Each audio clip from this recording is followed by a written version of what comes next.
From the studios of Blackwater Media in the city of Atlanta, I want to welcome you to another edition of the Dr. William Lester Show. I want to thank everyone for joining us and listening in. I want to thank all the new subscribers on our Blackwater Media YouTube channel. I want to thank all of our Facebook friends and reminding you that you can hear the show, of course, on the Dr. William Lester Show Facebook page, on my personal page, as well as the Blackwater Media YouTube channel and Google+. We have been engaged in a fantastic dialogue for the last several episodes about films that have who have qualified, frankly, for our Cool Vintage Halloween Film Festival, an annual event that I have been enjoying for a number of years. This year, of course, is no different. We have already screened a number of films and will continue to do so this week. We screened a number of films this past Sunday. We'll be screening films on Wednesday night. We'll be screening films on, I don't know, perhaps Sunday night, sometime over the weekend, Friday, Saturday, or what have you. But we will continue to screen these films throughout the month of October in celebration of Halloween, in celebration of the cool vintage lifestyle. And I hope that you have enjoyed the commentary on the films. I hope that you have adopted this fantastic annual tradition and just make it your own. Of course, as we kick off the show, I happen to be enjoying a very special pleasure, an exquisitely wonderful drink, Captain Morgan's Private Stock, which is a wonderful rum. And rum, again, is one of those appropriately seasonal drinks. Very, very warm on the palate. Wonderful smooth flavor. And of course, I am pairing that with a pipe filled with Brigadier Black Alamo. The Brigadier Black label, as I believe we mentioned in an earlier episode, are the purveyors of a wonderful line of pipe tobaccos, each paying homage, if you will, to famous military campaigns of the past: Bull Run, Gettysburg, Waterloo, Sherman's March, and of course what I'm enjoying tonight, Alamo. And so just a wonderful pairing. Tonight I want to talk about, again, I know I've used the phrase before, one of my all-timers. One of the films that will be screened during this annual event every year for years to come, as long as I'm able to do it. It is a Hammer film. And of course, we've talked a lot about Universal Horror, Hammer Horror. And this is a Hammer film which I think is iconic in so many ways. I hope that I will even remember enough of the iconic elements to get to them in this show. I'm taking you back to the year 1958. And as I said in the episode in which we discussed The Creature from the Black Lagoon, Universal Films 1954, that was a period that marked, again, an earlier reference, the downswing of Universal Horror, the downswing of the dominance of Universal Horror, simultaneous with the uptick of Hammer Horror. Well, here it is, 1958. And this is, of course, a film adaptation of the Bram Stoker classic, Dracula. The film is entitled Horror of Dracula. Now, I believe that they When they released the film in Britain, they simply called it Dracula. And in the US release, the general release, the international release, it was called Horror of Dracula, which of course is how I grew up associating the movie. I mean, I grew up associating that title with this film. Some of the particulars. Shooting for this film began at Bray Studios, which of course is in Bray near Maidenhead, Berkshire, England. Principal photography began on November 17th, 1957. The budget for this film was £81,000. Now, in today's US dollars, that comes out to about $2.5 million. You must understand that the buying power of a pound or a dollar was substantially more significant in those days than it is now. That's why this budget isn't equivalent to $100 million, which is what some of these fantasy and horror films would cost to make now. But the buying power was different. The whole context of what a dollar could do is so out of whack compared to now that it's difficult to get a proper grasp on how these films were budgeted. But again, in today's money, it's around $2.5 million. Directed by Terence Fisher, who had some signature directing credits at Hammer. Now, let's talk about the cast, because here's where the iconography really kicks in. We have basically the beginning of a horror film, a horror film myth-making, horror film iconography, horror film legendary personalities, legendary, instantly recognizable individuals that went on to become, like I said, beyond legends. Peter Cushing played Dr. Van Helsing. And this was the beginning of his portrayal of this character for a number of years to come. It's so interesting because in the various Hammer film series, you know, there's obviously a Dracula series, of which this is the beginning. But there was also a Frankenstein series of films. And it's interesting that Peter Cushing played Dr. Frankenstein more often than he played Van Helsing. And yet today he is most recognized for his portrayal of Van Helsing. But I think it lies within the power of his performance in this film. His counterpart and his close friend in real life, Christopher Lee, played Dracula. Now, I could spend the whole show talking about Christopher Lee, an absolute icon. My favorite cinematic Dracula, and it's not even close. So I don't even have to touch on the other roles that he played down through the years. Not just a great horror film actor. Christopher Lee was a fine actor in his own right, as was Peter Cushing. So their legacies and their careers have nothing to apologize for. The rest of the cast included Michael Gough, who himself had quite a filmography in the fantasy, sci-fi, horror genre. Melissa Stribling, the stunning Melissa Stribling, played Mina Homewood. Carol Marsh, Lucy. Valerie Gaunt, another stunning young lady who made various appearances in Hammer horror films, played the vampire woman who was basically being held captive in Dracula's castle. Miles Mallison was the Undertaker, another face that makes frequent appearances in Hammer horror.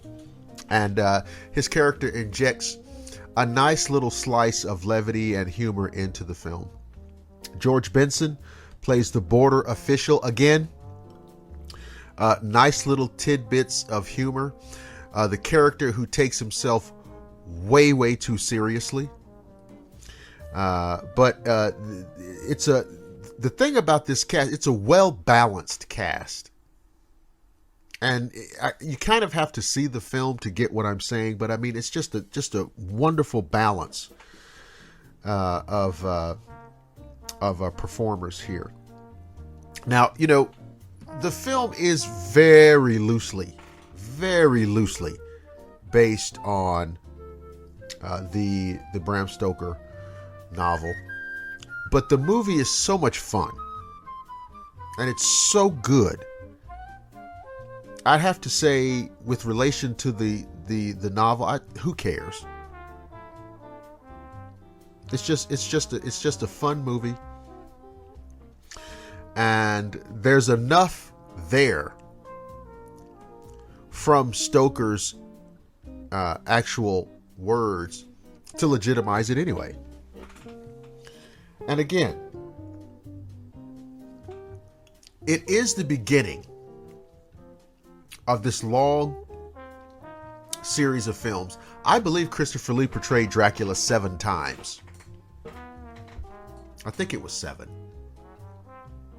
I'm sure if I'm wrong, there'll be somebody who will not hesitate to correct me. But this is the beginning of it all.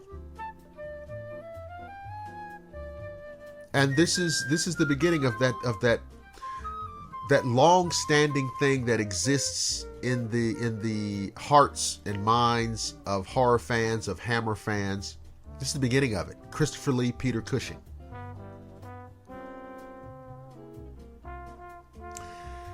And the film begins with, again, a nod to Bram Stoker with this journal entry. It starts with the journal of Jonathan Harker. And of course, as the novel is almost a series of journal entries. And while they don't continue that throughout the film, they at least start that way to give you the sense and flavor of what Stoker was doing. Oh, excuse me while I take another wonderful sip of this fantastic Captain Morgan Private Stock. So, let me try to give you something of a thumbnail. And again, always being conscious of spoilers. Basically, in this adaptation, Jonathan Harker has traveled to Castle Dracula in the Carpathian Mountains. And he is basically posing as a scholar, a master librarian. And he wants Dracula to accept him as such, as a man commissioned to archive, to catalog, to organize the vast library, the vast volume of books in the library of Castle Dracula. And of course, it's a ruse, of course. And this is apparently a plot that was hatched by Harker and his colleague, Dr. Van Helsing. Obviously, winning Dracula's confidence, getting inside of his house, and being able to, of course, the end game is to, destroy Dracula. But as you might imagine, things will go awry. And of course they do. And there's a whole series of events which demonstrate that the initial plan is just not going to work. Dracula's 500 years old, and he didn't live to be 500 years old, or not live, but he didn't exist for that many centuries without being diabolically clever.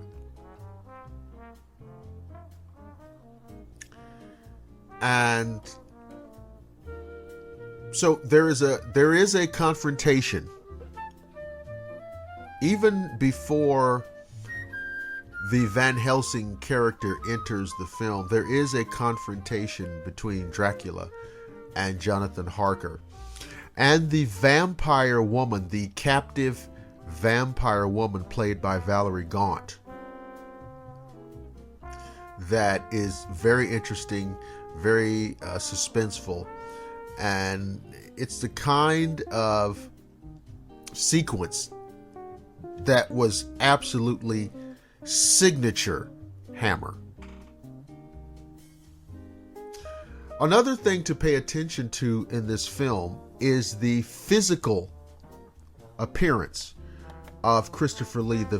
Christopher Lee was a relatively large man, and he had large hands, and he used this kind of physicality to create this very imposing, menacing, monstrous persona. He was almost inevitably the tallest male figure in the scene. And so this is something that comes through abundantly, it's abundantly clear as you move through this movie. So there is a series of events, like I said, the confrontation between Jonathan Harker and Dracula, the vampire woman. And eventually, of course, Dr. Van Helsing, played by Peter Cushing, he enters the scene, enters the film. And of course, he is the knowledgeable one. He is the one who has the information. He understands the reality and of vampirism. He understands the treachery of Dracula. And you kind of feel immediately, okay, he's here to fix things. He's going to, perhaps be the spoil to whatever Dracula's diabolical schemes are. And of course, again, don't want to do any spoiling, but in the end, there is a confrontation. But of course, before you get to the ending, Dracula causes all kinds of murder and mayhem. Of course, he pursues the Melissa Stribling character, who is Mina, and the Carol Marsh character, Lucy. And I think in the film kind of reverses the roles in the novel. Okay, in the film, he goes after Lucy first, and then he goes after Mina. And the Mina character in the film is married to the Michael Gough character, who is Arthur Holmwood. So in the film, she's Mina Holmwood, as opposed to the novel where she's Mina Murray, right? So there's a whole thing there where, these are the two female characters. These are the two female protagonists, which are being stalked by Dracula. So there's a whole thing there. And of course, the Carol Marsh character, Lucy, she meets a particular fate that I won't spoil here. And the Melissa Stribling character has her own kind of destiny that she has to. I won't reveal that here, of course. Because you've got to watch this film.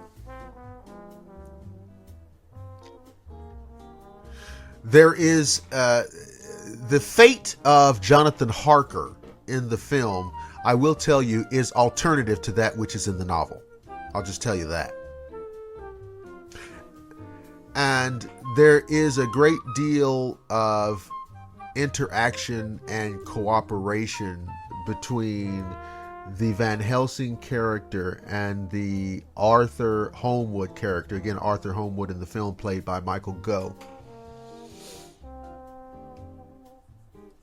There are excellent fight scenes excellent, kind of chase / fight scenes in the film. There are, this is, I don't know, but I suspect, this is really one of the first times in a horror film where you get a fair amount of blood. Hammer, and this is 1958, so we have Technicolor, and I would suggest that for a horror film of that era,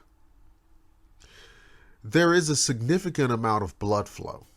Now, certainly not by today's standards in many instances, which engages in excess. But if you understand that the excess is not necessary to convey a feeling of terror and fear, what you see in this film is quite enough. One of the most interesting and creative ending climax scenes, the final combat, the final confrontation that occurs between Van Helsing and Arthur Holmwood and Dracula in the last 5 or 6 minutes, 7 or 8 minutes of the film, almost justify the whole thing. Earlier in the film, you have the blood transfusion scene in which Van Helsing does a transfusion on Mina because she's been drained practically dry by Dracula. You have the kind of expected typical vampire folklore elements, the crucifixes, the stakes, the wooden stakes and the hammers, the holy water, and all of these things. There's a fantastic scene in the film in which the Van Helsing character is using one of those old style dictaphones, or whatever they're called, the old wax recording discs that he's speaking into. And it's supposed to convey the idea of, Van Helsing is this Victorian era researcher, and this obviously is at that time a cutting edge piece of technology. So it's supposed to convey the idea that Van Helsing is a cutting edge guy. He's a cutting edge on the 19th century. We're on the cusp of the 20th century, right? And he's speaking into the microphone, such as it is, giving his notes about his research into vampirism. And there's a great line, a kind of line that ends the scene where he basically says Dracula must be found and destroyed. And it's like it's establishing that a crescendo is coming. And again, it's the beginning of this wonderful interplay between Peter Cushing and Christopher Lee. And the great thing is, and I think it's readily apparent on screen, the great thing is they were actually friends in real life. And so I think you can see the interplay in the timing and just everything, the dialogue. So absolutely nothing not to like on this one. Let's go over some of the particulars. Again, it's titled The Horror of Dracula, 1958, Hammer Films, Bray Studios. Shooting began, principal photography began on the 17th of November, 1957. 81,000 pounds was the budget. Again, equivalent to $2.5 million today. Directed by Terence Fisher. We spoke earlier on another show about Curse of the Werewolf, The Curse of the Werewolf, another Hammer film. Terence Fisher directed that film also. Cast-wise, we have, of course, Peter Cushing as Dr. Van Helsing, Christopher Lee as Dracula, Michael Gough as Arthur Holmwood, Melissa Stribling as Mina, Carol Marsh as Lucy, Valerie Gaunt as the Vampire Woman, Miles Mallison as the Undertaker, and George Benson as the Border Official. So, just a fantastic movie. Again, DVD, maybe on your cable system, maybe on your satellite system. Maybe it's streaming. This is another one of those films where it should not be difficult to find. I do recommend this one for your permanent collection. This is one you're going to want to have, to watch at your leisure. An absolute fantastic film, The Horror of Dracula. So I hope you've enjoyed this kind of breakdown, this discussion of the film. We screened it here already, so you need to track it down and definitely check it out. I want to take a few minutes to also give a nod to my new audio book. I know that some of you may have seen it posted on Facebook. Some of you may have seen some of the promotional videos on YouTube. It's an audiobook called The Color of Shadow. And there are 10 short stories in this collection that I would love for you to check out and make it your own. Obviously, if you're following the show, you're all over Facebook, you're all over YouTube, and you've seen that, you know where to go. There is a little website called The Color of Shadow Audiobook.yolasite.com. Again, it's very easy to get there. And the download is, the book is priced at $4.99. So it's less than like the price of a paperback. All right. And so I'm inviting you to check that out. It's short stories, fantasy, science fiction, horror stories, perfect for the Halloween season. Perfect anytime, really. But, hey, we're in that season. So it's very apropos. So please look that up, The Color of Shadow. Well, we're going to end it right there. This has been a fantastic episode of the show. I have really enjoyed bringing this film. This is one of my favorite films. So I was very excited to come on and talk with you about this one tonight. So we're going to leave it there. Hope you're having a great October. Looking forward to Halloween. And remember, here, it's always cool. It's always vintage. And I'll see you next time.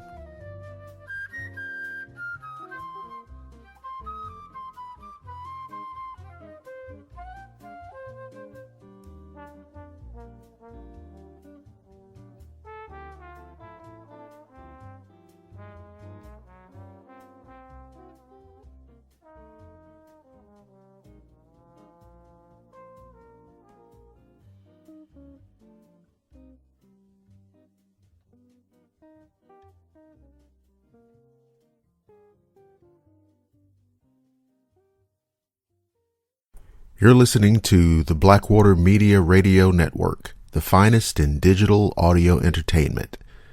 This is Blackwater Media coming to you from the great city of Atlanta.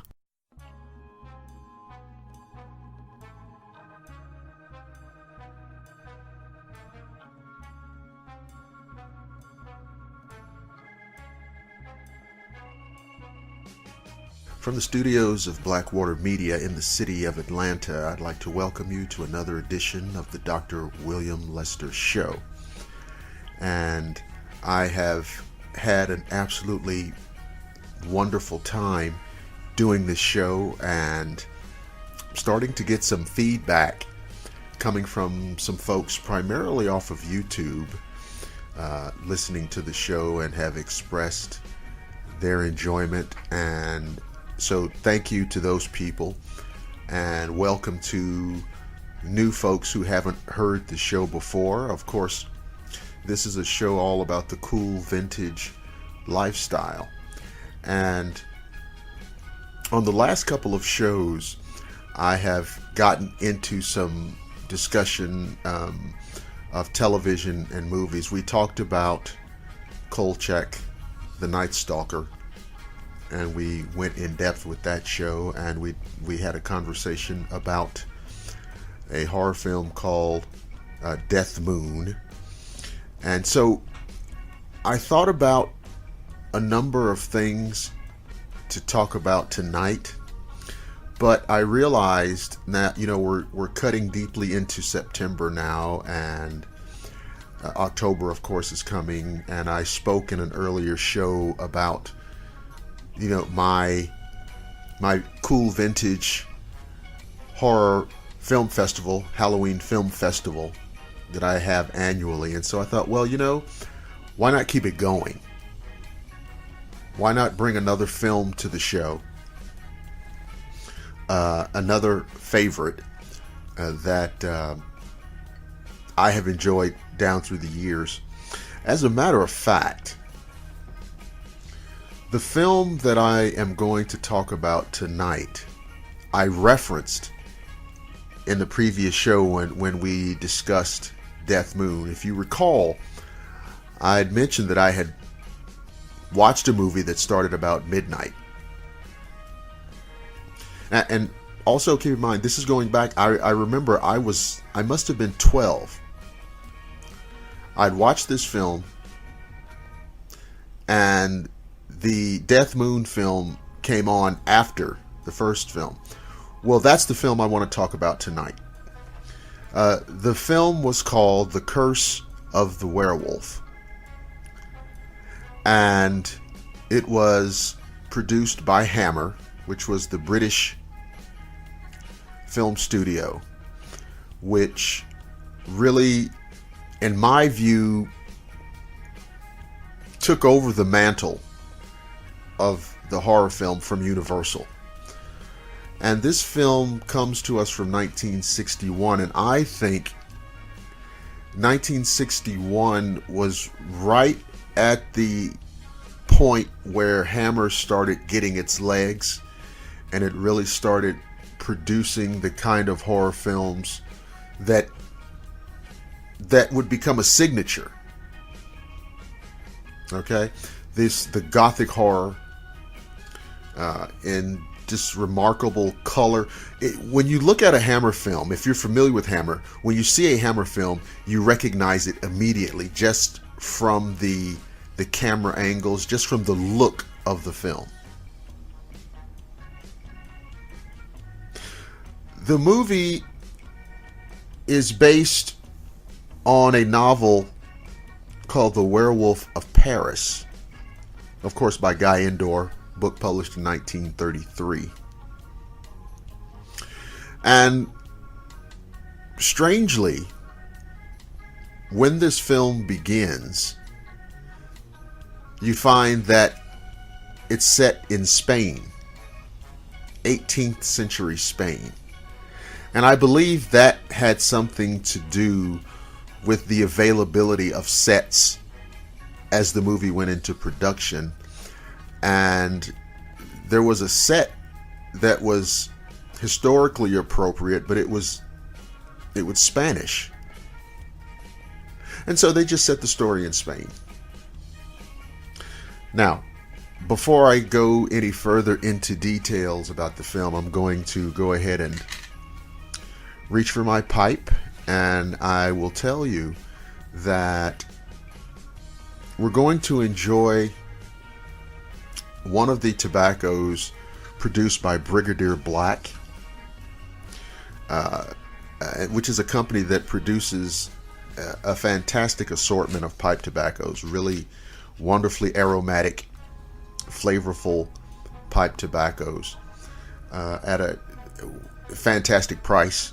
We're talking about a large size tin. I actually don't know how many ounces, but it's a very large tin for, I think, $16, $17, something like that.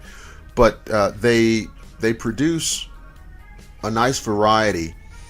The one we'll be smoking tonight is called Alamo, and each of the different types has been named for some famous battle in history or some notable military event. I mean, there's one called Antietam, there's one called Waterloo, there's one called Sherman's March, Okay, and of course there is one called Gettysburg. Well, tonight we will be smoking the Alamo, so I'm going to go ahead and take my diamond match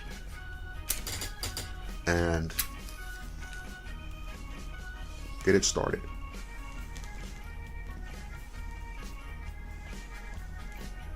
As the wonderfully aromatic smoke wafts up into the air. It's wonderful.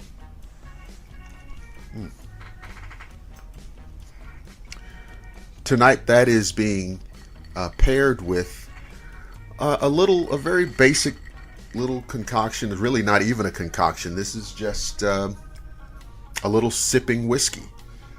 Something called Early Times, which I referenced in a previous show. A really nice old school brand. And I've just poured it over a little ice, and it'll be a wonderful companion to this Alamo.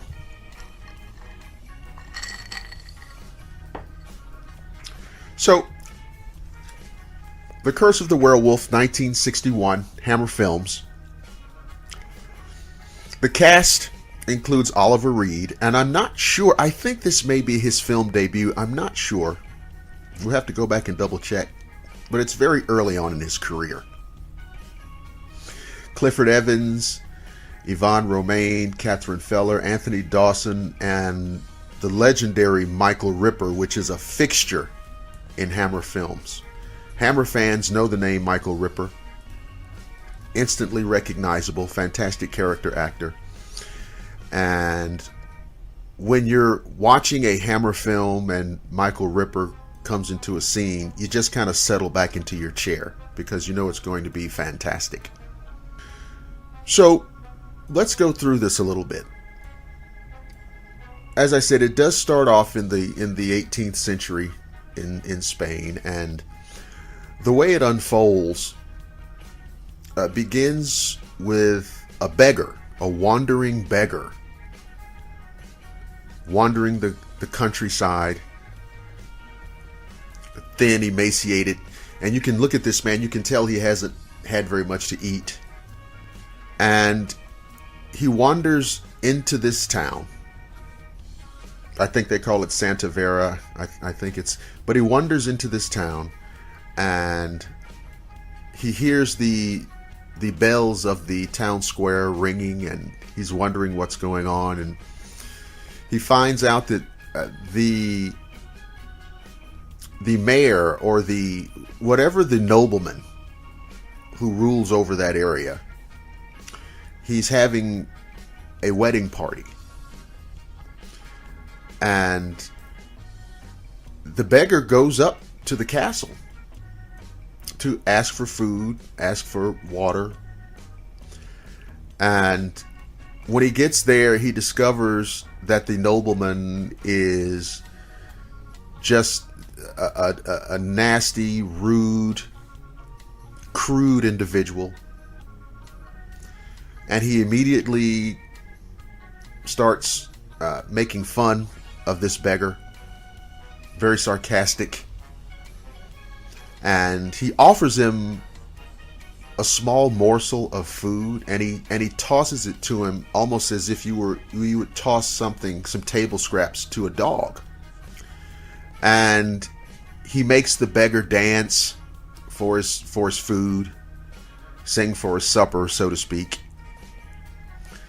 And it's very dehumanizing, in the scene, and you just feel sorry for this beggar. And anyway, this kind of goes around and around, and at some point the party starts winding down, and the nobleman rises with his bride and tells everyone good night, and the beggar very innocently says, "Have a good night, my lord," or something like that. And this nobleman is offended by this and has the beggar tossed into the dungeon below. And then there are a number of scenes where obviously the beggar is in prison down there, and he's basically neglected. And Every now and then, a few scraps of food are taken to him by the jailer and the jailer's daughter. So, again, the beggar is neglected, and he's down there, and he's just almost living like an animal, a caged animal. A number of years go by, and the jailer dies, and the jailer's daughter, of course, she grows up to be the amazingly attractive character played by Yvonne Romaine. Now, I don't think that the character is ever named in the film. Eventually, the nobleman turns his attention to this obviously attractive servant girl. And by this time, he's an old curmudgeon. He's an ugly old mean-spirited troll. And no one wants to be around him. In fact, the only reason why people are around him is because he's a nobleman and he orders people around. He has servants and what have you. And he basically forces his attentions on her, and she rebuffs him, of course, because he's just about as unappealing as you could imagine. And he has her tossed into the dungeon. And when this happens, you can almost, it's not that you can tell what's going to happen, but I mean, you can just feel that, oh, this is not going to be good. And I won't, get into too many details here, but the beggar, by this time an old man, imprisoned old man, is almost reduced to an animal, and he's barely human in mind, body, or spirit. And he accosts her because they're in the cell together. And in the aftermath, he's lying dead on the floor of the cell.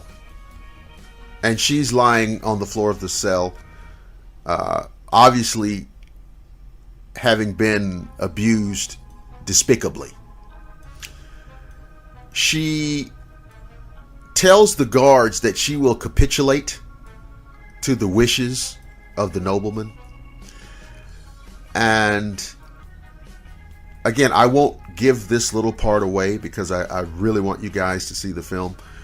But she's able to escape the castle by being clever and using her wits, because now it's a matter of survival.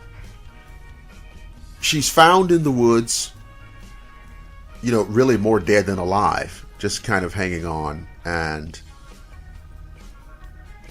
she's brought into the house of the character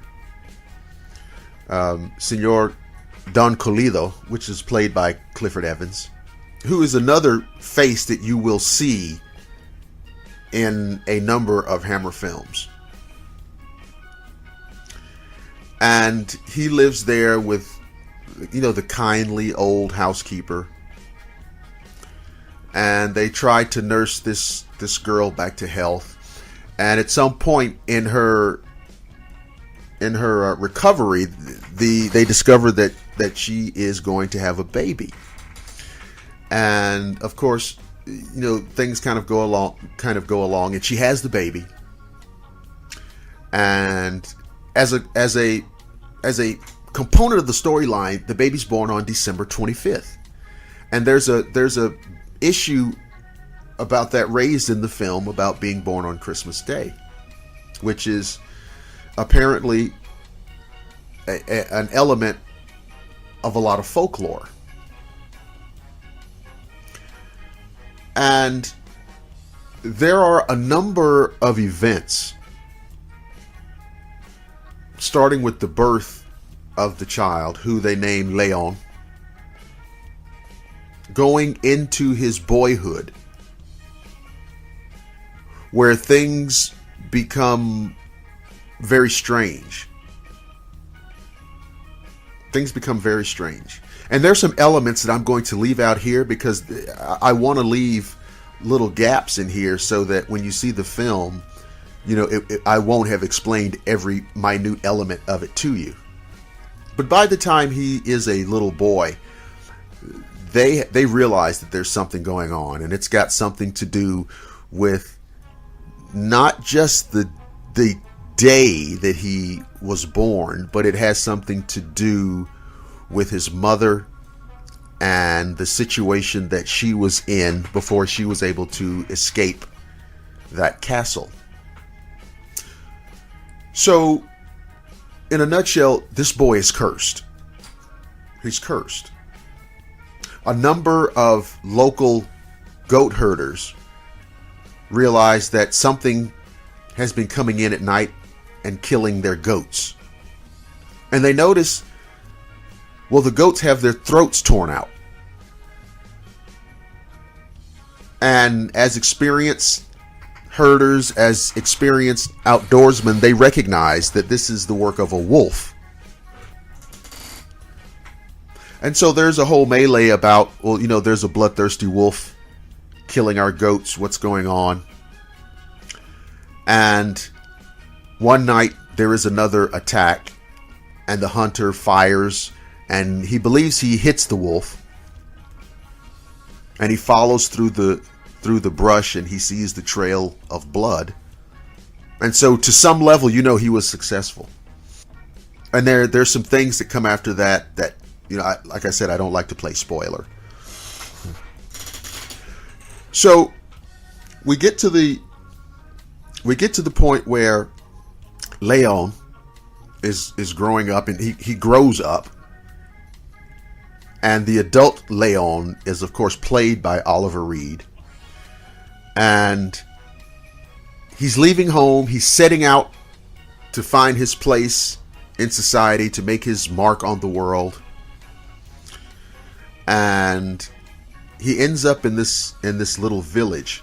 I think this is a great place to do a pipe relight. So let's go back to our diamond matches.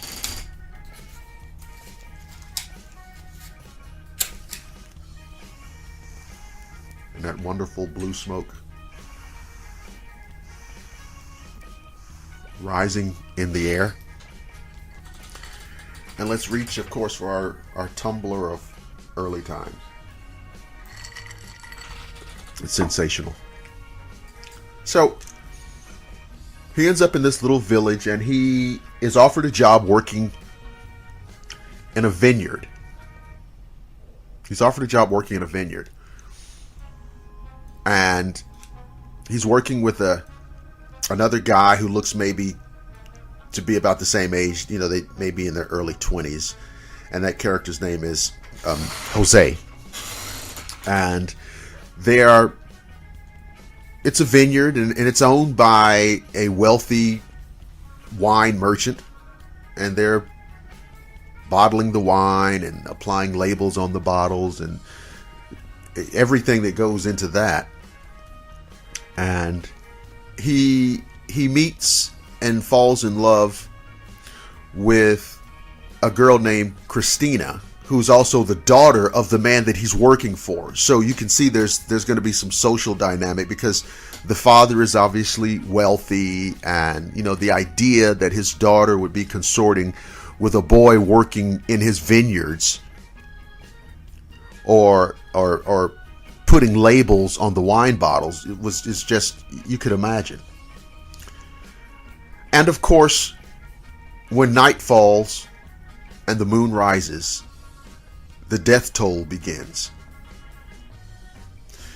And I can tell you, watching this as a 12-year-old, it was absolutely terrifying. The way, in this film, the way that the attack scenes are structured kind of maximizes the intensity and the suspense. The way that this werewolf lurks and stalks its prey. It's fantastic. And you're a long time into the film before you even see its face, which I think is a great part of the film. I mean, you kind of see it in the shadows, you kind of see it in silhouette, you kind of see it lurking in the dark, leaping and crouching on rooftops. But it's very horrific. And it's snarling and growling.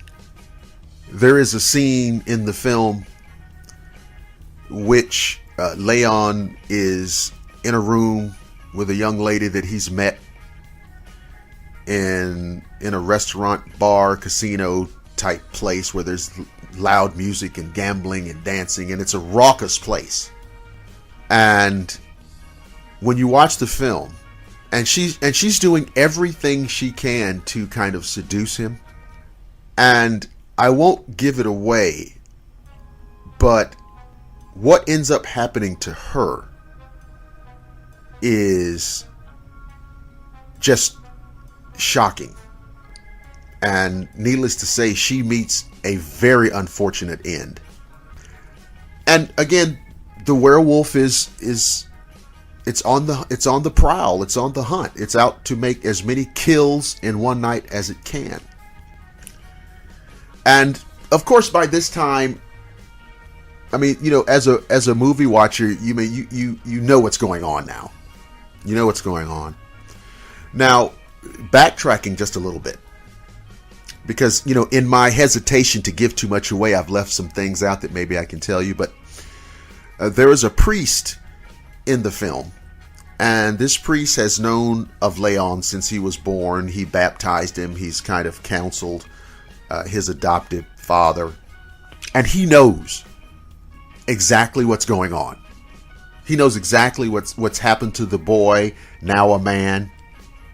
He knows, and he explains to the adopted father, you know, this curse, this terrible curse, this werewolf, this lycanthropy, and he says, you know, maybe the boy can be saved, but this is a terrible thing, this evil force. And so the priest kind of injects an element of hope in the midst of the horror, and the murders continue. Eventually, even Leon's co-worker, Jose, falls victim to the savagery of the werewolf. Now, the girl Christina, the daughter of the nobleman who he's worked for, the girl falls in love with Leon. And so there's the love story, the forbidden love story angle here. Not only is he a poor boy, but he's cursed. And the love of this girl is probably the best thing that's ever happened to him. And he comes to believe that the love that she has for him, or the love that they have for each other, will save him, or maybe can purge this curse. He is arrested by the police because when some of the murders occur, he cannot alibi for his whereabouts. So it's that old police thing that never changes, right? Motive and opportunity. And of course, he is so gripped with fear and self-loathing and guilt and every other negative emotion that he basically says, listen, I'm a monster. I'm a werewolf. I change into a terrible creature. And of course, initially it's like, you know, yeah, whatever. You did the murder, so you're going to stand trial. And he says, yes, I did it, but I did it as a werewolf. And of course, people say, well, you know, okay, you're locked up now. And he basically tells them, no. When the change comes over me, this cell will not hold me. And if I get out, and I will kill again, and it will be on your hands. And because they don't really believe him, of course, he stays locked up. And it's so ironic because he's locked in a cell with the character that's played by Michael Ripper, who I referenced earlier, who is just the omnipresent figure in Hammer films. And Michael Ripper is playing a character in the credits that's listed as the Old Soak. which is just a kind British gentlemanly way of saying the town drunk. And the moon rises, and Leon goes into his transformation. And it's played out very, very well, very, very dramatically. And you've really got to see it, because the music that starts when he goes into the transformation are these really powerful pounding drums. And he lets out a wail. When he first realizes, when he first turns around and looks out and sees the moon, he lets out a wail that will go all the way up and down your spine 100 times. And he goes into the transformation in the cell. And you can see, and for the first time in the film, you see what starts happening to his hands, and more horrifically, his face.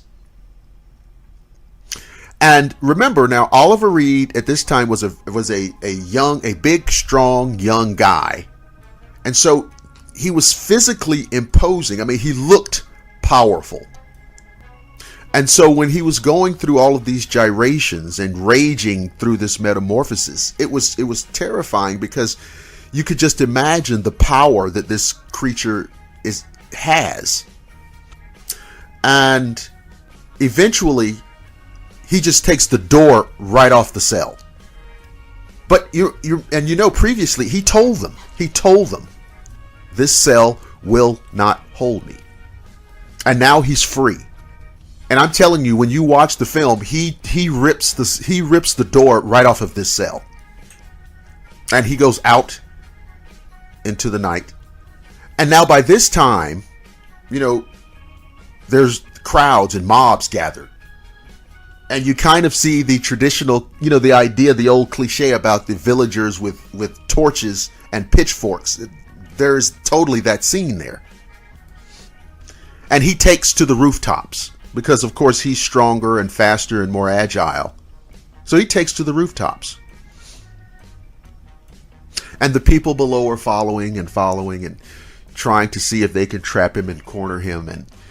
And the going from rooftop to rooftop along there's railings and stairs and ledges and overhangs and all of this. And actually Oliver Reed is doing all of these it's not a stunt man. So it must have been, even for a young guy in his early 20s, it must have been physically daunting when you watch this scene. And I'm quite surprised that he didn't injure himself, which to my knowledge, he was not hurt.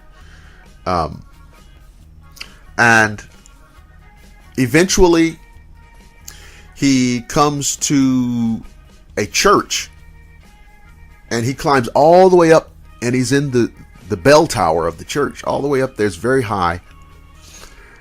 And they start ringing the bell, and obviously it's so loud, and you imagine that the werewolf has very sensitive ears, and you can just tell that the loud tone is just driving him crazy, and he's just raging and snarling. And you see him at his full fury, this evil, powerful, predatory monster, who of course is the cursed Leon Colido, a poor boy from the most humble beginnings imaginable. Of course, I won't tell you how it ends, because a lot of the pleasure will be in getting excited and seeing it for yourself.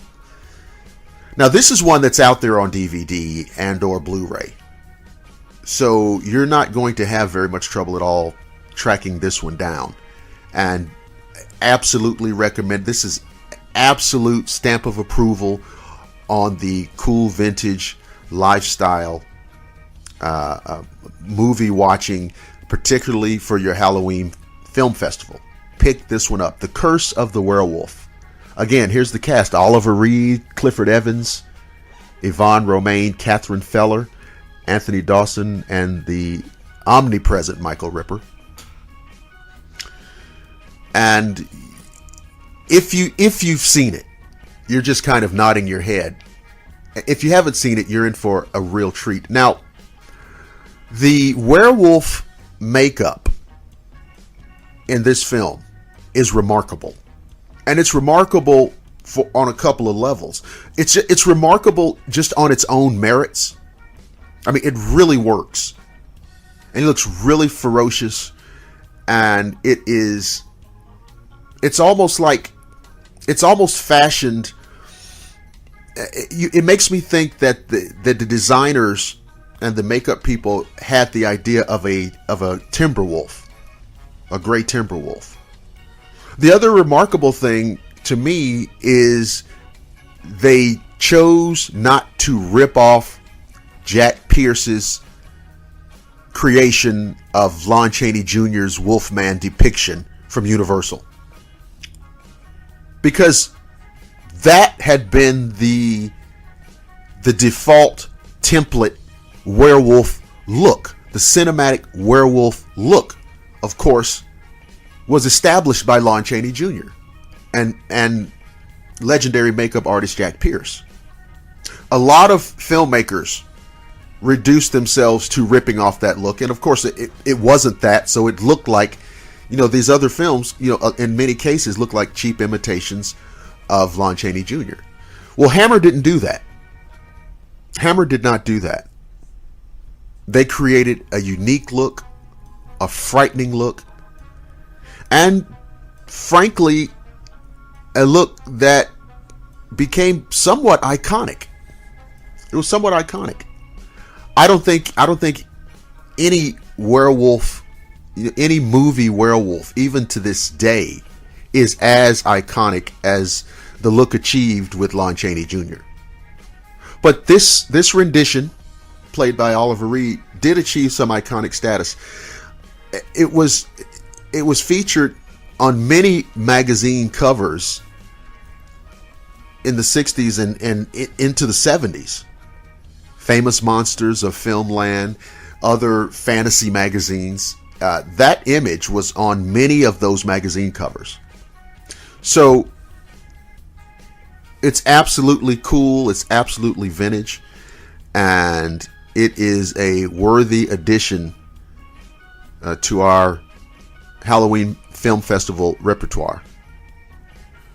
So I hope that you go out and find that movie, track it down, because it's getting time to plan, how you're going to screen the films. Will you have friends over? Will it just be something you do personally, or however whatever works for you? I want to remind you guys about the different ways that you can listen to the show.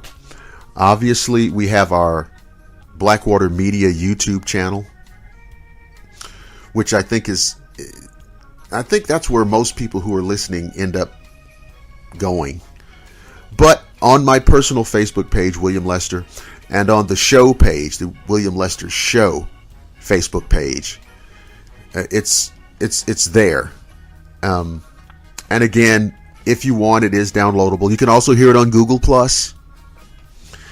But it is downloadable as an MP3 file, and it all kind of depends on what you're using to listen, with. If it's a laptop, you have to do one thing. If it's a Android phone or an iPhone or an iPad or a Kindle, each of these devices have a methodology for downloading MP3 files. You save it on your cloud. Build your own archive. So, I want to thank you guys. Again, it's The Curse of the Werewolf, Hammer Films, 1961. It's a winner. So, we'll stop it there. And thank you guys for listening. And I look forward to seeing you again. It's always cool. It's always vintage. See you next time.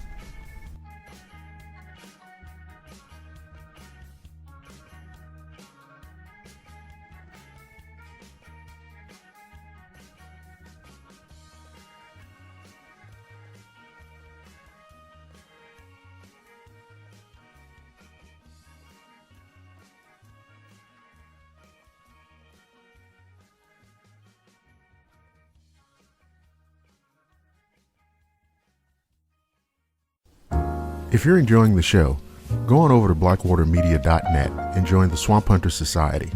Just click on the Become a Member tab on the menu, and for only $4.99 a month, you can have exclusive access to the finest paranormal, horror, and supernatural story narration content available anywhere.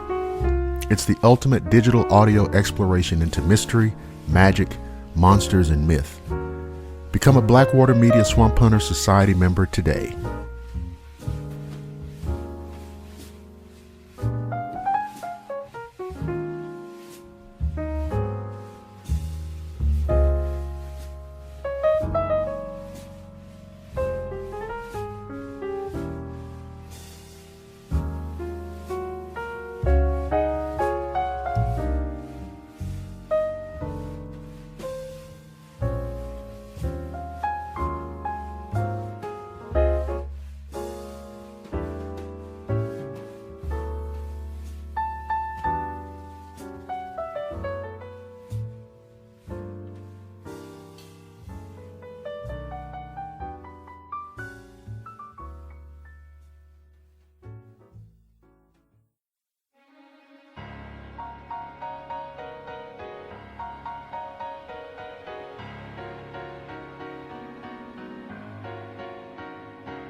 And it's time for another episode of the Dr. William Lester Show. I want to thank you for joining me in another excursion into the world of the cool vintage lifestyle.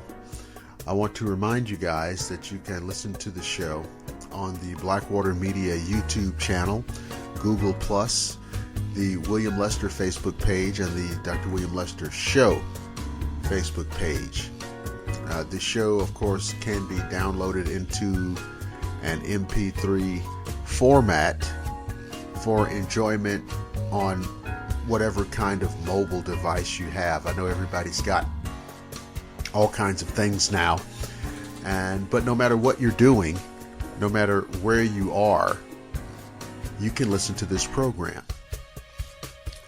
As long as you have an internet connection, or the possibility of an internet connection, or a device that can play an MP3 file, or both, you have full access to this program. In fact, I guess somehow, some way, you may find yourself in a situation where you can't get an internet connection.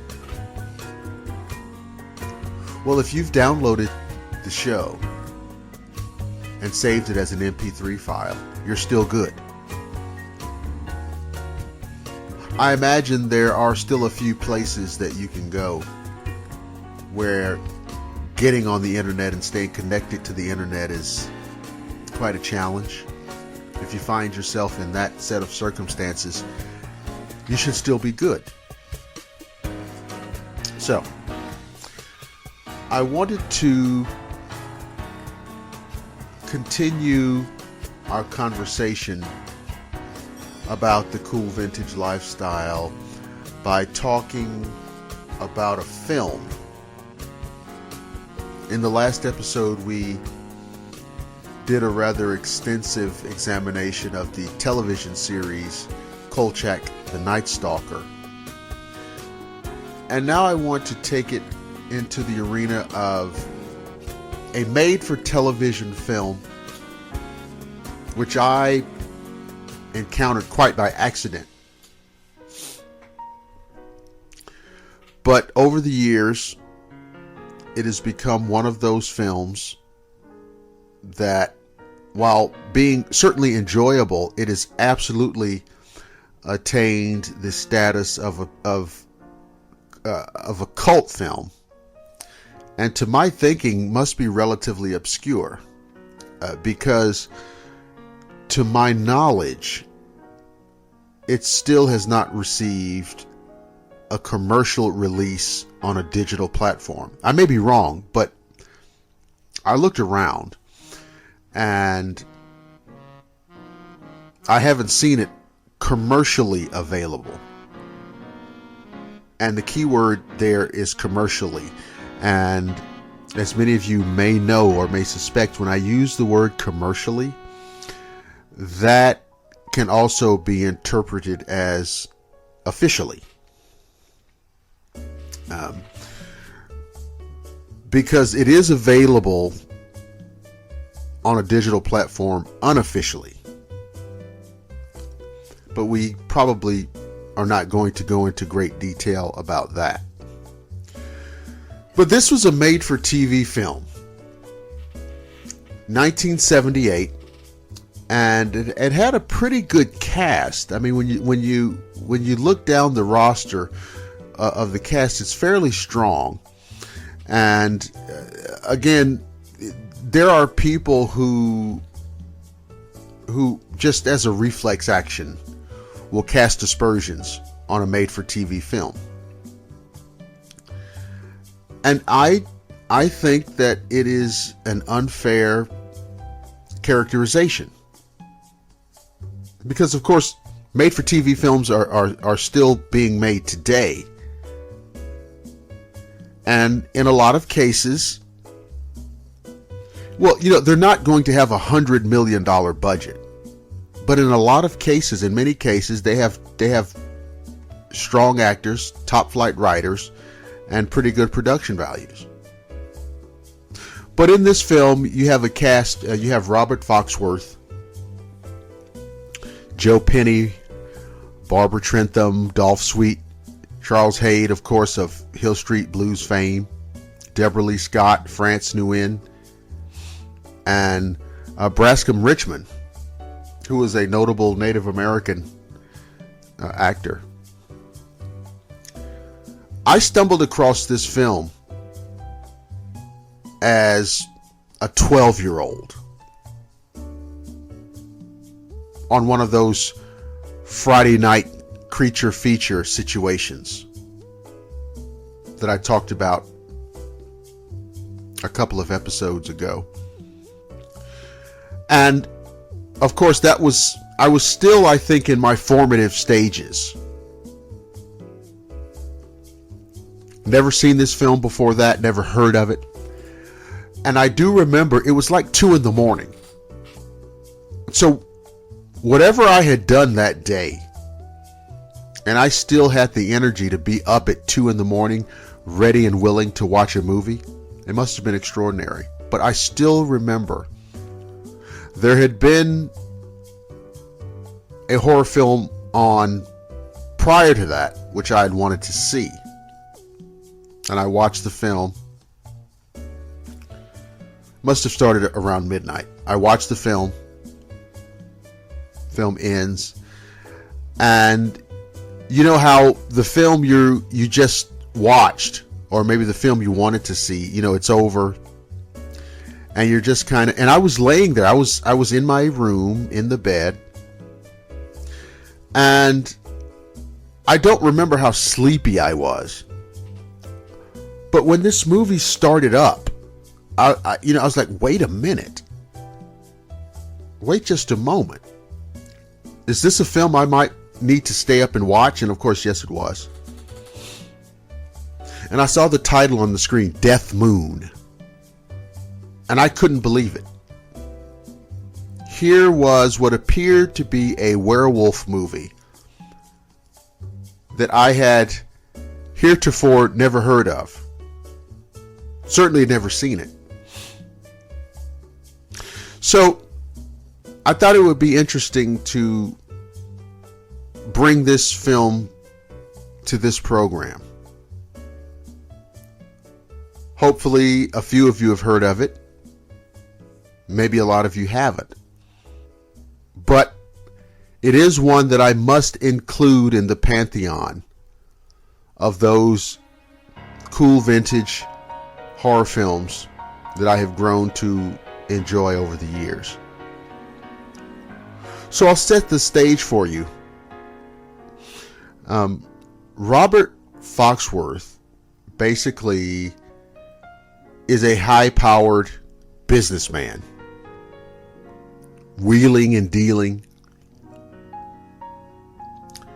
and he has come under a great deal of stress. And it started to affect his health. And he goes to his doctor, and after the, little back and forth about the rat race, the doctor doesn't prescribe any medication for him, but he writes on his prescription pad, "Take a vacation."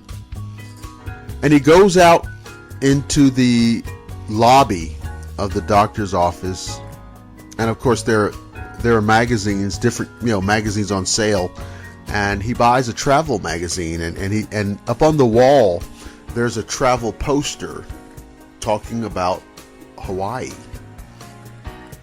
Anyway, so you can kind of see how all of the inferences there, he's going to Hawaii. And when he gets out there, of course, you have all of the obligatory images that you would expect to see: sun and surf, a lot of the kind of Hawaii Five-0-esque imagery. He's laying by the pool in the Elton John sunglasses. You have all of the appropriate geography with in bikinis. And a lot of them are airline stewardesses and in other positions that are appropriate to the scenario laid out here. Waitresses, cocktail waitresses, and what have you. But he meets a woman, and a very tall, elegant, attractive woman, character played by Barbara Trentham. And they strike up a conversation, and to make a long story short, they really hit it off. He's a high-powered businessman. She too has made herself into a formidable figure in the world of business. I think that it was real estate. I may be wrong, but you guys really need to check out the film. But they are two very high-powered business figures, and of course they hit it off. And of course Robert Foxworth is really, being portrayed as the man's man type of character, and Barbara Trentham is just very clearly, like I said, just this tall, elegant, silky smooth, blonde object of desire. And they take some time to enjoy the scenic areas of the islands. They go out, they're walking around. So they go into, I think it's some kind of museum or some kind of historical landmark on the islands. And he recognizes in one of the photographs, in one of the exhibitions, one of his ancestors. And this ancestor had been a missionary in the 19th century, of course, and it plays into that old thing about, these missionaries coming to bring, the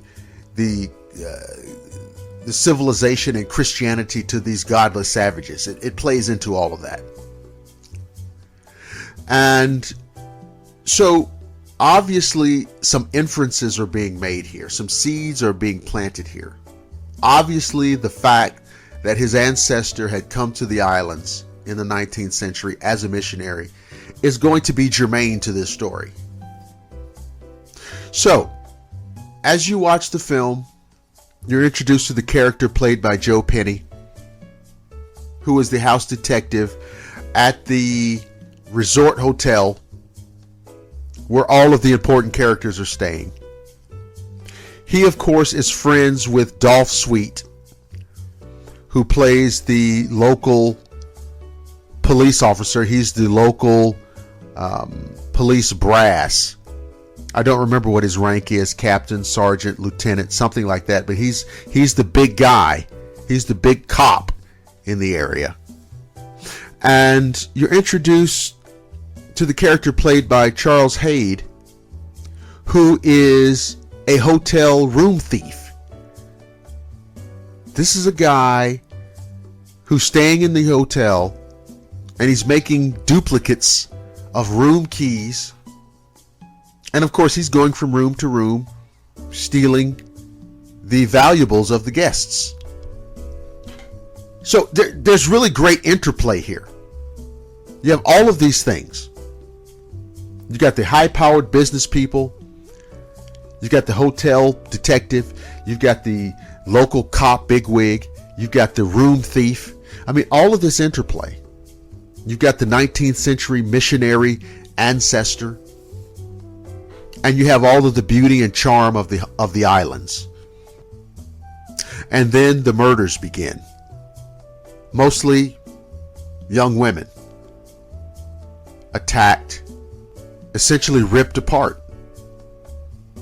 Torn limb from limb. Obviously the work of some homicidal maniac. But you and I know better. You and I know that it's the work of lycanthropic activity. So what's happening here? Well, we'll talk about that, but to segue into that, I want to reach back for some of the Sleepy Hollow pipe tobacco that we enjoyed on another episode. It was so enjoyable, I wanted to revisit it.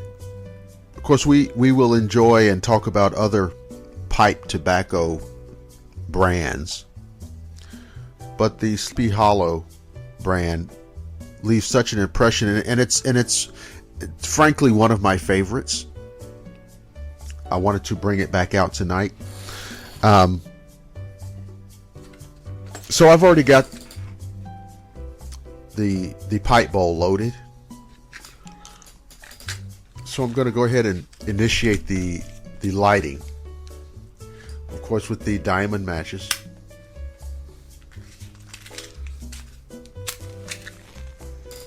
There we go.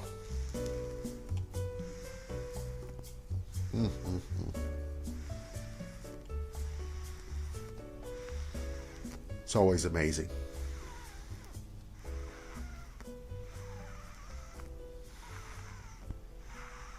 And again, absolutely capturing the feel, the essence, the autumnal quality that you would like to achieve. And I'm pairing that tonight with well, we talked about a highball in the earlier show, but I told you that a highball can consist of a number of combinations. Well, this one, while I did return to using ginger ale, this one actually is made. It's paired. The ginger ale is paired with Cutty Sark Scotch, which of course is a classic old brand. A iconic branding with the yellow label and the clipper ship. You'll recognize it immediately. Cutty Sark blended Scotch whiskey. Again, at a what I would consider the upper range of the moderate price point. It's about $22 for the bottle, but just a classic brand, and you can never go wrong with it. So we are, as a matter of fact, let me make sure that the pipe is properly lit so we don't have to keep going back and back. There you go. Fantastic. So we're talking about Deathmoon, 1978 made-for-television movie. So clearly at this point, something is awry in this resort on the Hawaiian Islands. We've had a murder, and now the police are involved. And one of the fun things in the movie is this back and forth between the Joe Penny character, who is the house detective at the hotel, and Dolph Sweet, who is the Hawaiian police department officer. And of course, it's going to be reduced down to a jurisdictional argument where Dolph Sweet's character is just saying, hey, you stick to the towel thieves and the guys who are double parked. And the Joe Penny character is like, no, we have a mystery here. We've got a room thief, and we've got and so there's a back and forth. Dolph Sweet is an older man. Joe Penny is a young man. And so there's also that generational conflict going on between them. So it's another undercurrent of the film where you have these guys, they're dick swinging, ostensibly. So it's another layer to everything that's going on. Meanwhile, these murders are happening. And by the way, the thefts from the rooms continue as we follow that other storyline of the Charles Haid character, the room thief. All of these things are swirling around in this film. In addition to this romance between the Robert Foxworth character and the Barbara Trentham character. So, what's the crux of this? The Robert Foxworth character, as we said, had an ancestor who came to the islands in the 19th century as a missionary. Came in, destroyed all of the spiritual and sacred landmarks of the natives, and of course was placed under a native curse. And this was a family curse, a generational curse, which of course has extended down to the Robert Foxworth character. And he is I guess beneficiary would be a ridiculous word, but he is the recipient. The curse has come down to him from his ancestor. He is cursed to transform into a lycanthrope. He is cursed with lycanthropy. He is the unwitting victim of werewolfism, where under the rise of the full moon, he is transformed into a horrific, murderous monstrosity. And this is how this film plays out. The Joe Penny character gets hip to it first because he goes to the library and starts researching some of the local folklore. Now, the character played by France Nguyen is a very interesting character. She plays a local, I guess what you'd call witch doctor. And she has a lot of power and influence. And in the film, when you sit and watch the film, you can see she exudes authority. She is the authoritative island mystic. She knows what's going on here. She knows the history. And so everything that's happening, it's not a mystery to her. So the Joe Penny character, the hotel house detective character, is following up everything. There are a number of grisly murders. And there are a couple of twists that I don't want to give away on the show because I really want you guys to track this film down and watch it. So there are some little things in here that happen that I don't want to give away because they're really cool little angles that happen. And I want you to see them, and I don't want to, be the spoiler. Now,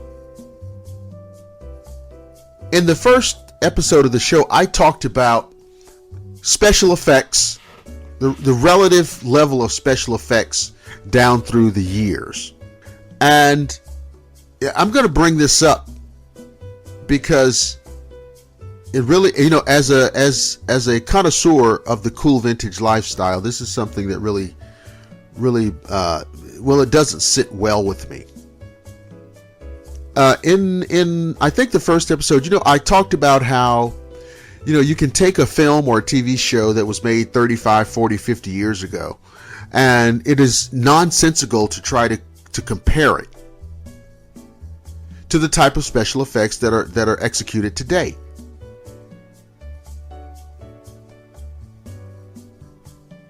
And of course, this remains true with this film. This film was made in 1978. So, for some blogger or some smartass on the internet to go into great explanation about the special effects of the film, and this is cheesy, and this is this, and this is that. Well, I know that it probably makes that guy feel pretty clever that he can do that. But the special effects in this film, and by special effects, I'm mostly talking about the transformation from man into werewolf. Let's face it. But the special effects are executed in a manner that is quite typical and normal for a made-for-television movie in 1978. And to think or to expect it to be anything beyond that is dumb. So, again, I talked about this before. Being able to watch something and appreciate it for what it is in the context of when it was made. So if you're 30 years old, again, if you're 30 years old and you see this film, no, there was no CGI in 1978. So don't expect it to look like something that you might see in one of the Underworld films or one of these other films that are so inculcated with digitalization that it's like watching something on PlayStation. So, and this is going to be a recurring theme. As long as we're talking about horror movies and sci-fi movies, fantasy movies that require special effects, this is going to be an ongoing theme. When you're watching a fantasy film, which includes special effects, it's going to be the result of whatever time period it was made in. So please, continue to understand that. For those people who have a hard time giving proper perspective and context. Now, I said earlier that I don't believe that this film, Deathmoon, has ever been officially released in a digital platform, either streaming or a DVD. And if I'm wrong, I'm sure somebody out there scrounging around will find it. It is available from a number of internet retailers in an unofficial capacity, shall we say. So people have to make their own choices on how to proceed with that. I will say that it is absolutely worth watching. It is absolutely worth adding to your vocabulary of cool vintage horror films. Deathmoon, 1978, Robert Foxworth, Joe Penny, Barbara Trentham, Dolph Sweet, Charles Hayde, Deborah Lee Scott, France DeWin, and Brascom Richmond. We're into September now, and it's not too early to start giving consideration to your cool vintage Halloween Film Festival. I've been holding this celebration, this kind of personal Halloween Film Festival, for probably 10 years now. And it's a great annual tradition. It's great just on a personal level, but it's even better if you can involve friends. I typically will start in the last week of September, just to give it an extra week, just outside of October. Started the last week of September, set the stage, and I will go through my library. Now, it's really cool because obviously you can't see every film every year. So sometimes it's kind of hit or miss. Let's see, maybe something I overlooked last year we can get to this year, but that's another really cool thing. Invite your friends over every weekend from like the end of September through Halloween. Great, cool vintage activity here. Invite your friends over every weekend for your cool vintage Halloween film festival. Have your cocktails, have your smokes, have your food, and we'll talk about some menu suggestions because we're still relatively early in September. We'll talk about some menu suggestions to make this an absolute, not just a success, but a hit. And of course, some of you listening, people are living in different parts of the country, different parts of the world. Here in the great city of Atlanta, Georgia, we can use the grill 10 months out of the year, or hell, maybe even 12 months out of the year. I know it may not be possible everywhere, but most of the time, my suggestions are going to include something prepared on the grill. But it is not too late to start planning this. It's a great tradition. It enforces the concept of the cool vintage lifestyle. It's an enjoyable activity that you and your friends can do together for years. Like I said, I've been doing it for probably 10 years now. And I am absolutely excited and hyped up about getting ready for the 2016 version. And I'm recommending that Deathmoon be part of the viewing lineup. We'll talk about this on the next few episodes of the show. We'll probably talk about it all the way into and through the month of October. I'll talk about the films that I'm screening. I'll talk about the dishes that I'm preparing, the cocktails that I am pouring. Obviously, I'll talk about the cigars. I'll talk about the wonderful, spectacular pipe tobaccos that I'm using. And we will just enjoy an autumnal celebration that will really take us right into the Yuletide season, frankly. Let me remind you again of the different platforms that you can listen to the show on. You can listen to the show on the Blackwater Media YouTube channel. You can listen to the show on the William Lester Facebook page and also the Dr. William Lester Show Facebook page. You can also listen to the show on Google+. I am so glad that you guys are listening to the show, enjoying the show. Please continue to give comments. Please go to the Dr. William Lester Show Facebook page and leave comments and recommendations and reflections and memories, and do the same thing on the Blackwater YouTube channel. I want this to be an experience shared. So we've come to the end of another program. And again, thank you guys so much. We will talk again, and it will always be cool. It will always be vintage. And I will talk to you next time.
From the studios of Blackwater Media in the city of Atlanta, it is time for another edition of the Dr. William Lester Show, and I want to thank everyone who has chosen to partake in this adventure, this exploration of the cool vintage lifestyle.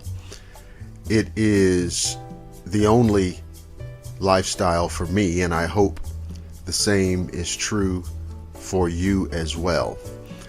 In any event, we will have a great deal of fun and enjoyment exploring those things, those different aspects of life, whether it be fashion or film or food or music or every other element of life that brings delight, entertainment, joy, and pleasure. We'll explore all of those things from the vantage point of being cool and being vintage. I want to remind everyone who doesn't already know that the show can be heard on our Blackwater Media YouTube channel. It can be heard on my personal Facebook page, which is just William Lester, and it can also be heard on the William Lester Show Facebook page. So many ways to listen. In addition, you can hear the show on Google Plus as well. I have already started with a nice pipe bowl full of Deep Hollow, which I talked about on an earlier show. I've already started that, and I have paired that with just a little Cutty Sark and soda, little club soda. It's, a classic vintage combination, scotch and soda. A favorite of many ladies and gentlemen down through the ages. So I posted on the show page a little graphic announcing the Cool Vintage Halloween Movie Film Festival for this year. And if you've gone up there to see it, you know it's a nice little collage of imagery from great classic horror and fantasy films of a vintage nature, of a cool vintage nature. So if you haven't seen it, go up there and check it out. It's the William Lester Show Facebook page. And it's just something I put together in conjunction to what we've been talking about. And as I think I might have said it on an earlier show, that I will let you guys know on this show what films I will be screening.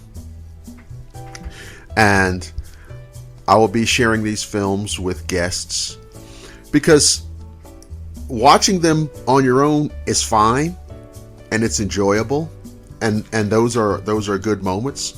But being able to extend the enjoyment to your comrades, to your colleagues, to your friends, to your acquaintances, have guests over to screen these films, and of course that leads to the other great areas of cool vintage lifestyle to be explored, i.e. food and drink, or the enjoyment of some great cigars. So it's definitely something to be shared. But we're going to continue the trend from the last couple of shows, and the film I have chosen to talk about tonight is just a whole lot of fun, and it certainly fits within the context of cool vintage horror. I'm going to take you back to the year 1972, and I'm going to also take you into an era in which a filmmaking genre came to the fore that was called blaxploitation.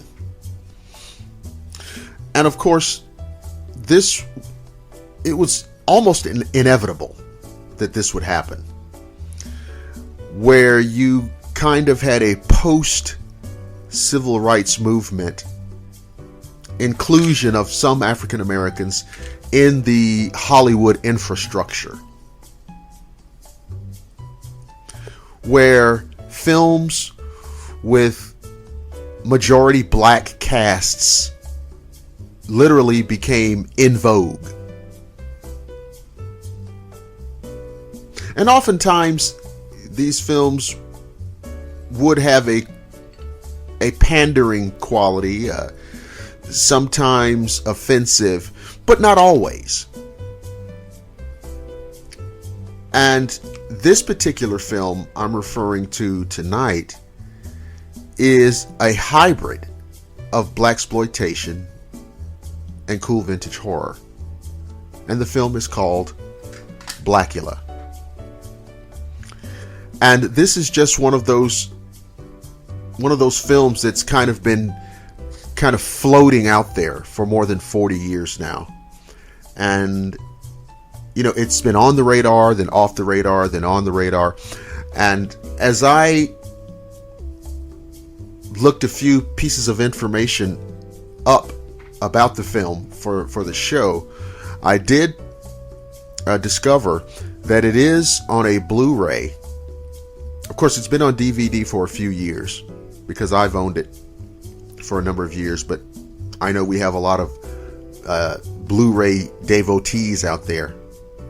And if you decide to pick this up, which I'm going to go ahead and recommend that you do, it is available in the Blu-ray format. So let me go down in the list of the cast first, so that we can just kind of lay the proper foundation. Again, this movie is entitled Blacula, 1972, American International Pictures. And the main character, the vampire, is played by the outstanding William Marshall, who was a wonderful actor. A lot of science fiction fans know him for his role in a 1967 episode of Star Trek in which he played Dr. Richard Daystrom, the creator of the M5 computer. A standout episode. But he was a marvelous actor, classically trained, and so he plays the vampire Blacula. Vanetta McGee, who plays his wife / later love interest, and I'll explain that. Denise Nichols, Thalmus Razulala, Dr. Gordon Thomas is the character that he plays. Charles Macaulay plays Dracula himself. G2 Kumbuka, who was one of those actors who, I saw him, as a child, I saw him on TV all the time. I saw him in a lot of different things. I had no idea what his name was. But it seems like in the 70s he was everywhere. And Elisha Cook Jr., who was another one of those very recognizable character actors, and he was just one of scores of actors that as a youngster I saw on television and in films all the time. I was very familiar with his face and had absolutely no idea what his name was. But that's the major portion of the cast that we should be concerned with. So I'm going to go ahead and relight, because I actually got started before I began the show. So again, we've got the Deep Hollow and the Diamond Match, and we begin lighting and puffing.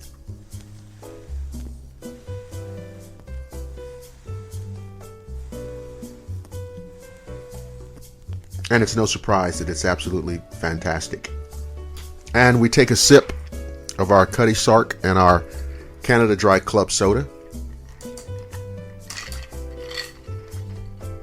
And all is right with the world.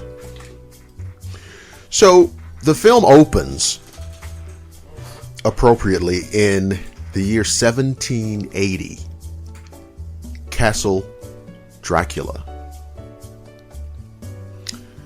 And William Marshall at this point, this early point, is portraying a noble African prince named Mumawalde. And he is accompanied by his wife, Queen Luva. And they have come to Transylvania because they regard Prince Vlad, Count Dracula, as an influential statesman. And the reason they've come to him is because they're traveling across Europe, petitioning notable heads of state to begin the process of ceasing the African slave trade. And Dracula really finds this amusing. And by the way, in the film, I referenced it just a second ago, Dracula is played very adeptly by Charles Macaulay. But he finds it amusing and suggests that for an individual of his stature, that the institution of slavery is a perfectly normal and acceptable way of life. There's nothing wrong with it in his view. And again, as I've said in the past in the discussion of other films, there are certain parts I'm going to leave out, to maximize your enjoyment when you watch it.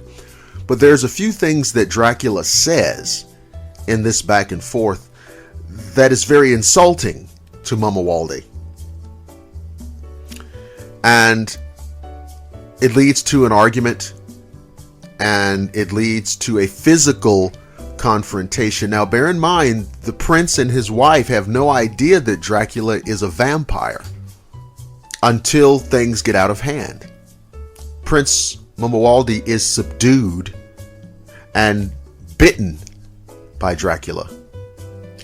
And then the prince and his wife are taken down to what is probably the last place anybody would ever want to be, Dracula's dungeon.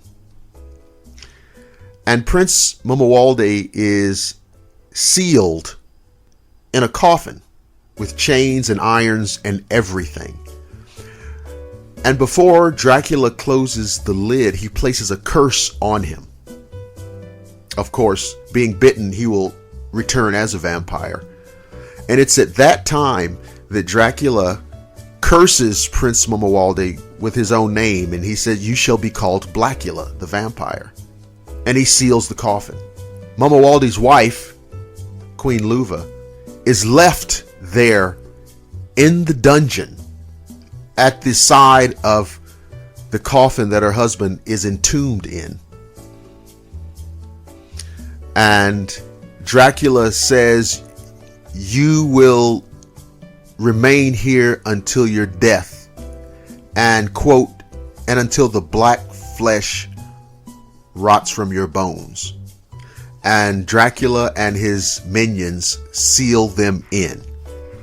And that's how it starts. And of course, you have to have this incredible flash forward to modern times, at that time 1972, and there are antique dealers or fortune hunters, treasure hunters, who have come to Dracula's castle to buy certain things for buying and selling, buy low, sell high, and they buy a lot of artifacts from the castle, including this coffin in the dungeon, of course, which they have no idea of what's happened. They have no idea of the history and the horror of what's unfolded. So basically, through that process, Blacula and his coffin are brought to America unknowingly. And it's very easy to understand that there will be a terror and horror and out of control murderous activity soon to follow. And Blacula, Prince Mumawalde, of course, rises And bear in mind, he's been encased in this coffin since 1780. And he is thirsting for blood. And he begins his nightly feeding, savaging his victims, and spreading the cult of vampirism, of course.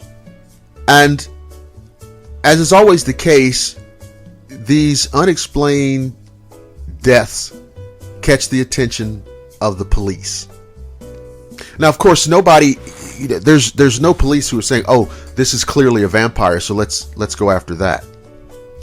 But these things are happening, and it catches the attention of Dr. Gordon Thomas, who was played by Thalmus Rasulala. I'm going to try to say his name correctly. Rasulala. Right. Thalmus Rasulala. And he is this real bright, sharp detective, doctor. And it's kind of nebulous in the film. Because is he a policeman? Is he a doctor? Well, he's clearly a doctor because they call him Dr. Thomas in the film. But he's always in and around the company of the police. So there's a relationship there. So he carries some weight. He carries some authority, which is kind of, portrayed in the film. And the more he finds out, the more he becomes unsettled by what's going on. This is not normal. This is weird. There's some things here that I can't explain. And he has a girlfriend named Michelle, who's played by Denise Nicholas. And Michelle's sister, Tina, played by Vanetta McGee, just so happens to be the spitting image of Queen Luva, the long dead wife of Prince Mamuwalde. So when Blacula lays eyes on her, what do you think his agenda is going to be? Because in his mind, she has returned to him from the grave across the centuries to rejoin him. And so there's a great deal of interplay between these people in social settings. Dr. Thomas, Tina, Michelle, Blacula, and there's a whole interplay where the vampire is trying to make inroads into this circle of friends and acquaintances. And of course, because he is the charming, handsome, well put together man of the world, cultured, intelligent, well, Tina is captivated by all of this. And you can tell that she is being wooed by his charms. And so you have this constant element of him kind of bringing her into his web. And of course, at some point, he reveals his true nature to her. But on another track of the story, he's still out killing and drinking blood regularly. So there's this wonderful kind of cyclone of storylines and subplots going on. G2 Kumbuka, who, like I said, was everywhere in the 70s, plays a character who was kind of that clever, cool soul brother type that was portrayed or written into these movies quite frequently. And it wasn't offensive. It wasn't insulting. But it was kind of a reflection of the times. He was always stylishly dressed, stylistically for that time, and he always said the right things. He was always a ladies' man, and he was very cool and is very debonair. But the character he plays is called Skillet, and so he's a little humorous. So he injects some humor into the film. And Elisha Cook Jr., great character actor, who, by the way, he's the second Star Trek connection, because in the Star Trek episode Court Martialed, he plays the attorney for Captain Kirk, Cogley. I think was the character name there. And again, just one of those faces that I saw all the while growing up. Saw his face everywhere. TV movies. Had no idea what his name was. But he's in the movie, and he basically plays an attendant or some kind of custodian or assistant at the city morgue. So you see, you have a wonderful little melee of activity going here. And basically, Blacula has decided that he is going to commit his rebirth, his resurrection through vampirism to rejoining or having his reincarnated Queen Luva in the form of Tina to join him. And so not only does it turn into a race to stop this vampiric monster from stalking the city streets at night, it also becomes a race to save Tina, who he sees as, again, his long lost love. And although we know he's a monster, we know he's a killer, we know he is an undead, we know he has to be stopped, but we also know his history. We also know that this was something that befell him through no fault of his own. So he is, to a degree, a sympathetic character. He had gone to Europe to protest and to try and stop the slave trade. So we know that he has certain characteristics of nobility. He was already a great leader among his own people. So there is a part of the viewer who will want to have some sympathy for him, or at least identify with his plight, his struggle, his curse, as it were. But when you pull back, the bottom line is he's a bloodthirsty vampire. He has to be stopped. Now, William Marshall was a large man. I believe he was 6'5". So you can imagine in the film, he has an overbearing, imposing constitution. So it was very easy to portray him in this manner. And in the film, I mean, he demonstrates his power, his strength, his agility. There's not a man alive who could oppose him in a hand-to-hand situation. Obviously, as a vampire, you could not destroy him with bullets. So one of the cool things is that he is an imposing, formidable figure to have to deal with. And he has this wonderful voice. Now, of course, in the film, there are moments when he has, his normal William Marshall speaking voice, which depicts a very erudite, articulate. But when he goes into his monster mode, when he goes full vamp, he uses that powerful voice and he rages and roars in furious contempt. There are a couple of wonderful musical sequences in the film. And by musical sequences, all I mean is there are a couple of scenes where a lot of these characters kind of gather at this nightclub.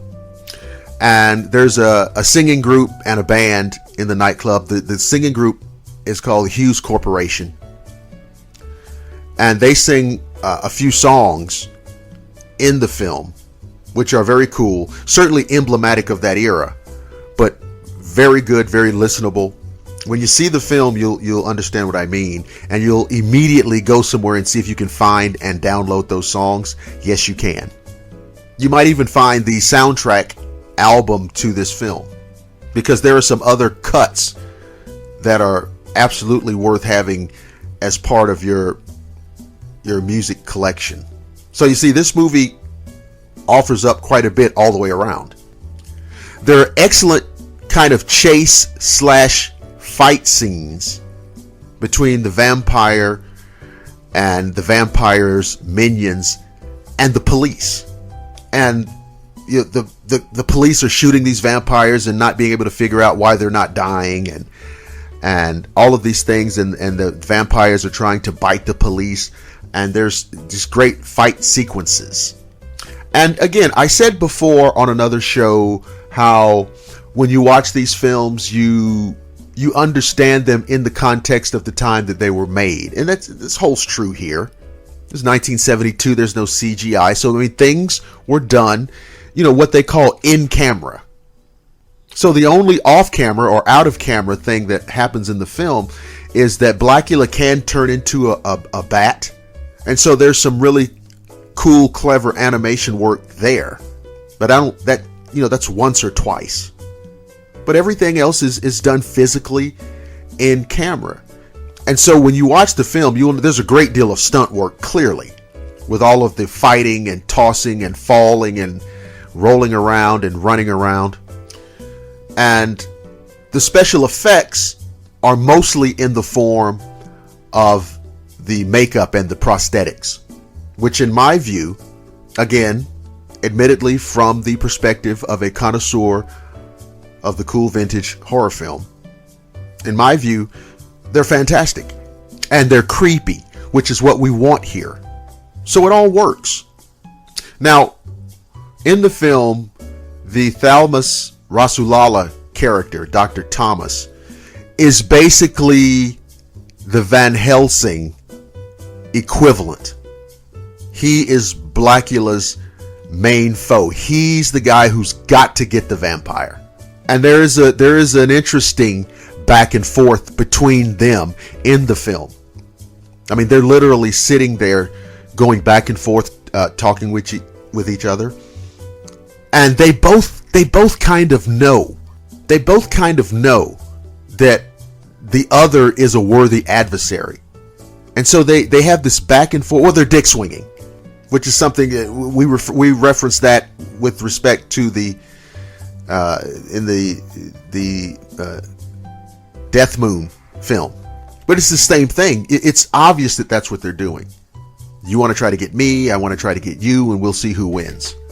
But I'm not going to tell you who wins on this show because I want you to watch the film. So let's go through some of the fine points. Blacula, 1972, American International Pictures, William Marshall, Vanetta McGee, Denise Nicholas, Thalmus Rasulala, Charles Macaulay, G2 Kumbuka, and Elijah Cook Jr. are the main characters. Fun, creepy, and most importantly, cool and vintage. This would be an excellent addition to your cool vintage horror film Halloween film festival. Seal of approval. DVD, Blu-ray, stream it somewhere, but this is a thumbs up. Now, how do you listen to the show? Well, if you're hearing my voice, you've already figured that out. But this is for the benefit of people hearing it for the first time and needing a little roadmap on what to do. YouTube, we have the Blackwater Media channel. We have the William Lester Facebook page, which is my personal page, where every day it's cool vintage stuff. So if you've been there, you already know how that works. And you have the William Lester Show Facebook page, which is almost like a mirror image of my personal Facebook page, because a lot of the postings are very similar. But this is a page that is, dedicated to the show, so that the show has its own independent Facebook presence. And you can also hear the show on Google+. I want to thank a number of people who have provided commentary on how much they enjoy the program. And I want to encourage that to continue and increase. When you go to the Blackwater Media YouTube channel, go ahead and subscribe. So you don't take away the guesswork here. Just subscribe, and when a new episode comes out, you'll be notified just like that. Take all the guesswork out. If you follow me on Facebook, you already know the routine and you're not going to have any issues. But I would like you guys to subscribe to the YouTube channel Blackwater Media and leave me your commentary, leave me your thoughts, your reflections, your insights, and most of all your memories because that's what we do here. We're dedicated to the cool vintage lifestyle. So we're going to stop it there. We've done another show, and I've had a lot of fun doing it. Great conversation about great, cool vintage living. You know, we're coming into the fall. I did a little fashion shopping recently, because, you know, for that reason, fall's coming. And I was mesmerized and struck, you know, happily, of course, at the selection. I mean, basically, it was cool vintage stuff without people calling it cool vintage stuff. And so if you are into that lifestyle, or if you are starting to adopt the cool vintage lifestyle, you should absolutely let the inclusion of new clothing in your fall wardrobe be part of that. You should absolutely do it. I started posting some cool vintage fashion examples on the show page. I will continue to do so. I'm kind of selective about which ones I want to, you know, post and portray, because I want to convey, you know, a kind of precise, specific motif. But absolutely, in a lot of areas of life, or in our society, in American culture, however you want to say it, a lot of people have just absolutely sacrificed style for comfort. Now, what am I saying? Of course, we all like to be comfortable. Okay, so let's keep this in perspective. But when you go out in public, you don't wear your pajamas. You know what I'm saying? And listen, try something. Now, listen, I know in a few corners I'm speaking to the choir, but for the neophytes, okay? Hey, try something. Next time you go out to the movies, try something cool vintage. Put on a shirt and tie. Put on that sport coat. Distinguish yourself. Carry yourself like a gentleman of distinction. Like a gentleman who cares about the look, the image, the style, the panache that he portrays to the rest of the world. And maybe, just maybe, a few of the guys in the ripped up jeans and 8-year-old flip-flops will pause for just a moment. Maybe. But think about it. This is part of the cool vintage lifestyle. So when you're out in the public, when you're at the restaurant, when you're at the theater, wherever you're going, what a social setting, remember that, and let your presentation reflect that we're not just in an affectation. This is not an affectation. It's a lifestyle. Okay. So we're not talking about just doing decoration on a surface level. We're really talking about the resurrection of a culture. Okay? So these are all things that we will continue to talk about and muse on future shows. So we're done here for another edition of the Dr. William Lester Show. Thank you for joining me. And remember, it's always cool. It's always vintage. And I will see you next time.